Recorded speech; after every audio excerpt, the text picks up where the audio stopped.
Now, Gary, you've talked about developing these standards in partnership with NYU and really bringing them into the classroom. That, I think, is a really good thing to do because I also teach as adjunct faculty at Johns Hopkins in their graduate communication program. And one of the things I've seen with my students is while they're working people, they're very, very bright. It's at least so far in their profession, they haven't had a lot of focus or emphasis on actual outcomes and creating campaigns or programs that focus on outcomes rather than outputs. Once you develop these standards and bring them into the classroom, is there some thought of how you're going to spread this to other classrooms around the country? Yeah, absolutely. The business case for public relations and advocacy program will continue through PRSA for years to come. I mean, this is only the beginning, not the end.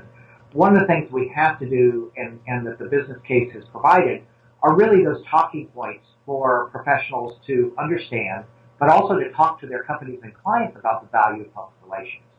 So if we can actually start training people in those measurement techniques, talk about the advocacy, talk about the value of public relations, and move people from an advertising value equivalency to really understand outcomes from the beginning of the work instead of at the end trying to measure it, and moving the business management in other parts of the company to understand where we deliver value, that will actually drive the demand for students to learn it.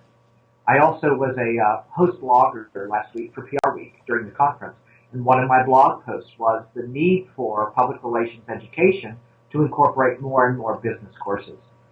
We have to understand those outcomes that the CFO and the CEO are looking for and the success they need to reach in order for us to move public relations to the area where it delivers the value they're seeking to deliver.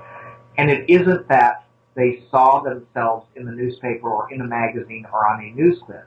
While we all recognize that delivers awareness, which is the first thing we have to do, the engagement and the delivering value and moving the consumer to a behavior where they purchase, they have a stronger brand affinity, they actually become an advocate or they evangelize for the brand.